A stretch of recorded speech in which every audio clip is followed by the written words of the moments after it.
тақырыбында Темір ауданының 2025 жылдың 9 айындағы әлеуметтік экономикалық дамуы және 2026 жылға арналған жоспарлары туралы тақырыбында баспасөз конференциясын бастаймыз. Алаңымыздың спикерімен таныстыруға рұқсат етіңіздер. Жақсылықов Алмас Жақсылықұлы, Ақтөбе облысы Темір ауданының әкімі. Регламентке сәйкес спикердің баяндамасына 15 минут беріледі. Баяндама аяқталғаннан кейін сұрақтарға көшеміз. Согласно регламенту, на доклад спикера отводится 15 минут. После завершения доклада перейдем к вопросам журналистов. Просим участников пресс-конференции соблюдать регламент, не прерывать спикера. Алмас Жақсылықұлы, алаңымызға қош келдіңіз. Сөз кезегі өзіңізде. Саламатсыздар ма? Құрметті журналистер. Микрофоныңызды қосыңыз. Кадрлық баспасөз конференциясына қатысушылар, ағымдағы жылы аудан жүргізілген жұмыстармен 12 айдың алдын ала болжамы туралы баяндауға рұқсат етіңіздер. Әкімшілік аумақты бөлініс болатын болса, бүгінде ауданымызда бір қала мен 9 ауылдық округке қарасты 24 елді мекен бар. Тұрғындар саны 34.657 адам, оның ішінде 17.112 адам, яғни 45% экономикалық белсенділер санатына жатады.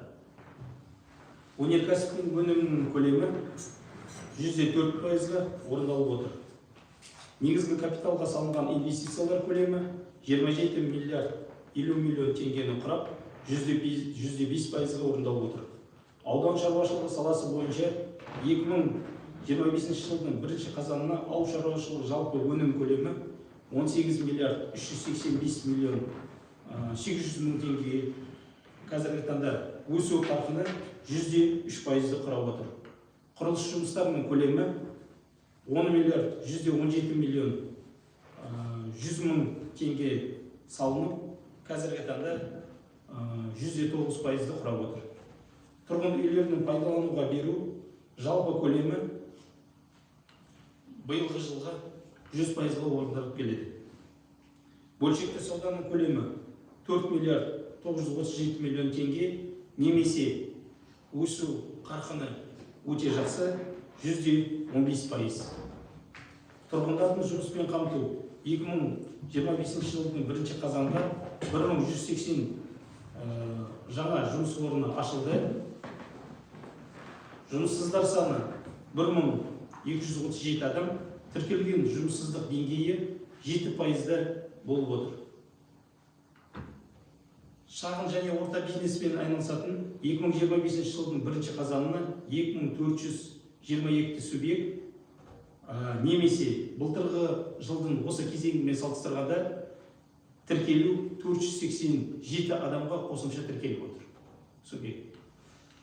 Бюджеттік түсім 2025 жылды 1 қазанына 407 миллиард теңге болатын болса, қазіргі таңда бюджеттік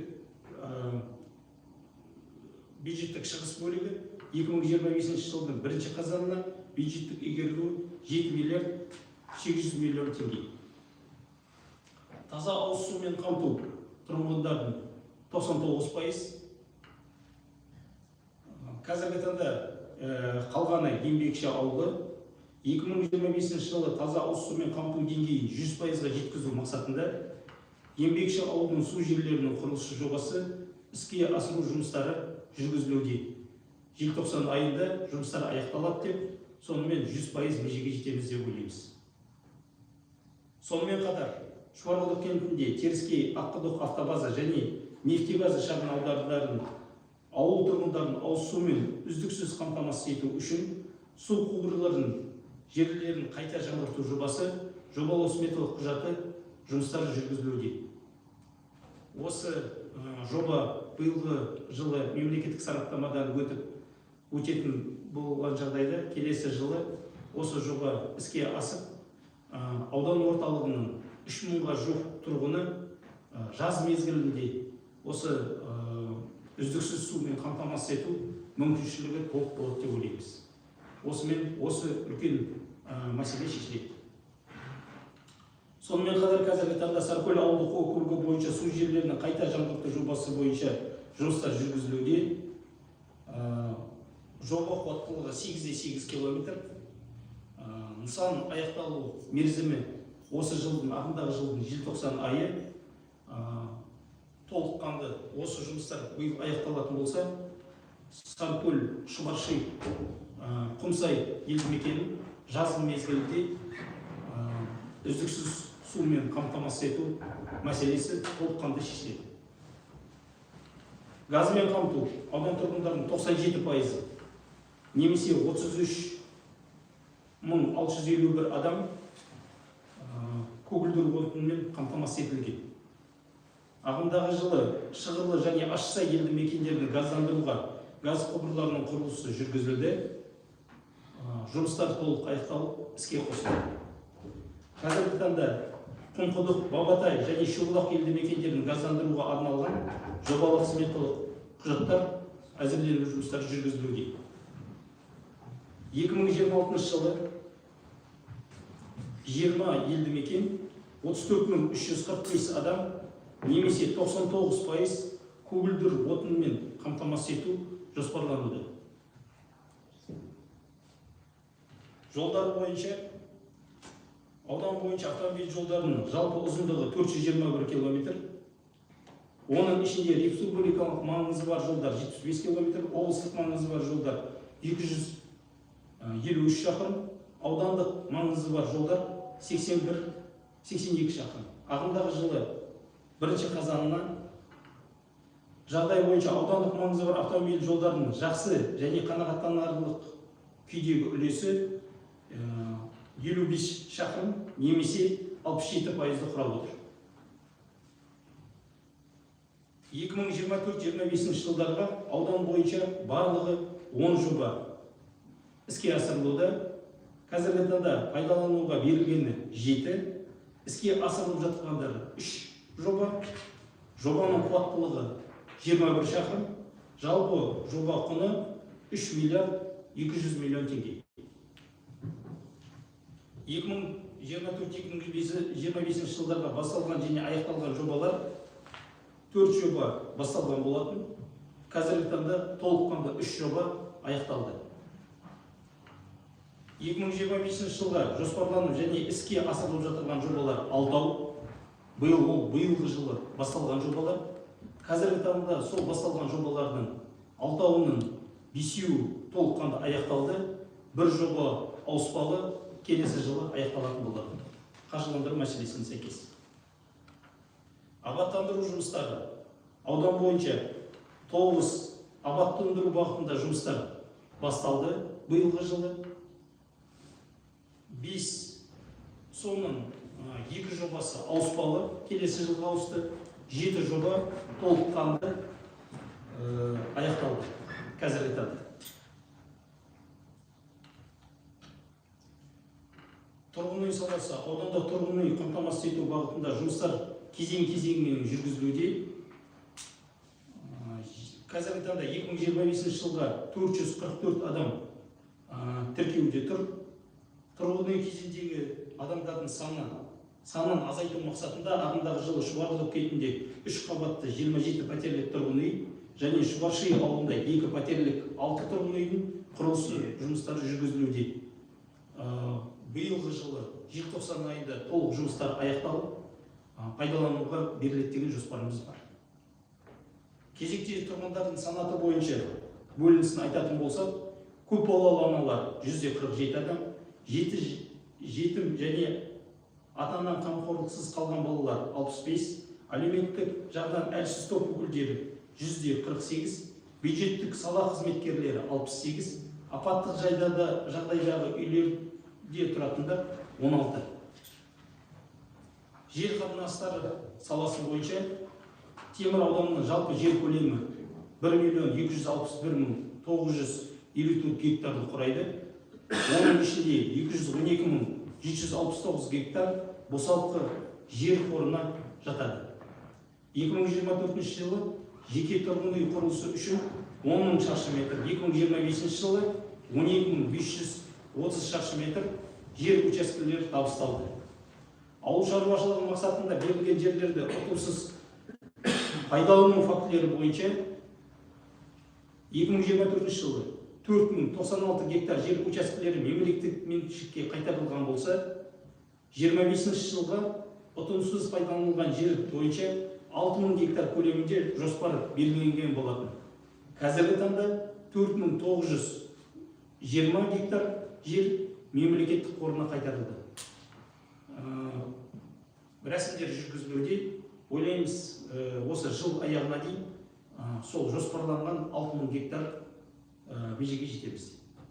Білім беру саласы. Ауданда 27 жалпы білім беретін мектеп, 4 қосымша білім беру ұйымы, 13 мемлекеттік және 5 жеке меншік балабақша жұмыс істеп келеді. Жаңа оқу жылында мектепке дейінгі мекемелерде 1682 бала, шағын орталықтарда 310 бала, мектеп алдын даярлық сыныптарда 754 бала тәрбиеленеді. Биылғы 24-25 жылы оқу жылында 7370 оқушы. Ауданда 3 пен 6 жас арасындағы балалардың мектепке дейінгі ұйымдармен қамтылу толыққанды шешілген 100%. Шұбарқұдық және Кеңгияқ ауылдық округінде 600 орындық келешек мектебі пилоттық жобасы арқылы құрылыс жұмыстары қазіргі таңда жүргізілуде. Мәдениет саласына келетін болсақ, аудандық мәдениет саласы бойынша барлығы 28 мекеме халыққа қызмет көрсетуде. Оның ішінде 1 музей, 14 кітапхана, 13 мәдениет ошағы. Ағымдағы жыл Нұрпейіс Байгайын атындағы аудандық мәдениет үйінде күрделі жөндеу жұмыстары жүргізіліп, іске қосылды. Сонымен бірге Қызылжар шағын ауданында Темір аудандық орталық кітапхана, музей және архив құрылысы жұмыстары аяқталып, 29 тамыз күні қолданысқа берілген болды. Денсаулық сақтау саласы бойынша ауданда 24 медициналық мекеме халыққа қызмет көрсетеді. Оның ішінде 1 аудандық жер және 1 ауылдық аурухана, 1 емхана, 5 дәрігерлік амбулатория, 14 медициналық пункт және 2 фельдшерлік акушерлік пункт бар. Ағымдағы жылы қаңтар айында Алтықарасу ауылдық округінде 40 орындық дәрігерлік амбулаториясы қолданысқа берілді. Сонымен қатар Ақсай ауылдық округінде фельдшерлік акушерлік пункт қолданысқа берілді. Спорт саласы бойынша аудан көлемінде 72 спорт нысаны тұрғындарға қызмет көрсетуде. Оның ішінде 5 дене шынықтыру сауықтыру спорт кешені, 5 хоккей корты, 35 спорт алаңдары, 1 ипподром, 26 спорт залдары халыққа игілігіне жұмыс жасайды. Ағымдағы жылы қазан айында Темір қаласында дене шынықтыру және сауықтыру кешені құрылысы аяқталып қолданысқа берілді. Кеңгияқ ауылындағы ангар типті дене шынықтыру сауықтыру спорт кешені толыққанды реконструкциядан өтіп қолданысқа берілді. Бүгінде ауданда 18 спорт түрі бойынша 84 үйірме жұмыс істейді. Аудан тұрғындарының 47% жүйелі түрде спортпен шұғылданады. Шұбарқұдық кентінде қазіргі таңда жабық жүзу бассейні құрылыс жұмыстары жүргізілуде. Жыл аяғына дейін құрылыс жұмыстары аяқталады деген жоспарымыз бар. Әлеуметтік сала бойынша 2025 жылы Темір ауданы бойынша 1283 жаңа жұмыс орындары құру жоспарланған болатын. Есептік кезеңде қазіргі таңда осы 9 айдың қорытындысымен 1180 жұмыс орны ашылып, жоспар 92%-ға орындалып отыр. Жыл аяғына дейін 100%-ға жеткіземіз деген жоспарымыз бар. Аталған мерзім ішінде шағын бос жұмыс орындардың жәрмеңкесі 8 рет өткізілді. 2025 жылдың 9 айының қорытындысы бойынша ауданда тіркелген жұмыссыздар саны 1237 адамды құрап отыр. Жұмыссыздық деңгейі 7%. Ауданда инватакси қызметі ұйымдастырылған, жыл басынан бері қызметін жалғастырып келеді. Ауыл шаруашылығы 2025 жылдың 9 айында ауыл шаруашылығы саласы бойынша жалпы өнім өндіру көлемі 3%-ға жетіп отыр. Мал шаруашылығы саласында мал басының өсімі статистикалық мәліметтерге сәйкес және түгендеуге сәйкес қазіргі таңда өсім байқалады. Ауыл шаруашылығының негізгі капиталына 2025 жылдың 9 айында 1 миллиард 245 миллион теңге инвестиция тартылған. Мал шаруа негізгі бағыттары болар: мал шаруашылығы, малшы үйлері, ауыл шаруашылық техникалары. Шағын және орта бизнес 2025 жылғы 9 айының қорытындысы бойынша аудандағы шағын және орта бизнес субъектілерінің саны 2422 бірлікті құрап отыр. Есептік кезеңде 7 жаңа кәсіпкерлік нысан іске қосылып, 488 миллион теңге инвестиция тартылып енгізілді. Жыл соңына дейін қосымша 4 нысан іске қосылып, 1 миллиард 80 миллион теңге инвестиция тартылады деп жоспарлануда. Барлығы 11 нысанға 1 миллиард 568 миллион теңге инвестиция тартылады деген жоспарымыз бар. Бөлшек сауда көлемі 4 миллиард 937 миллион 900 мың теңгені құрап, қазіргі таңда жақсы қарқынды өсім бар, 115%. Көтерме сауданың көлемі 2 миллиард 214 миллион теңге, қазіргі таңда 106% орындалып отыр. Ауыл аманаты бағдарламасы бойынша 2025 жылда жалпы құны 236 миллиард 236 миллион теңге құрайтын 31 жоба несие алуға құжаттарын тапсырды. Қазіргі таңда 73 жоба жоспарымызда бар. Бүгінгі күнге 16 жоба мақұлданып, 126 миллион 800 мың теңге қаражат алынды. 13 жоба құжаттар мақұлданды, 3 жоба құжаттар комиссия қарауында. Жыл аяғына дейін бұл мәселе де шешіледі деп ойлаймыз. Толыққанды 100%. Негізгі бағдарламаның бағыты ол мал шаруашылығы, өсімдік шаруашылығы және шағын бизнес. Қысқаша осы біраз негізгі мәселелерге тоқталып кеттік. Аудан бойынша сұрақтарыңыз болсын. Рахмет, Аманшасымұлы. Баяндама аяқталды. Әріптестер, сұрақтарыңыз болса? Сұрақ бар ма?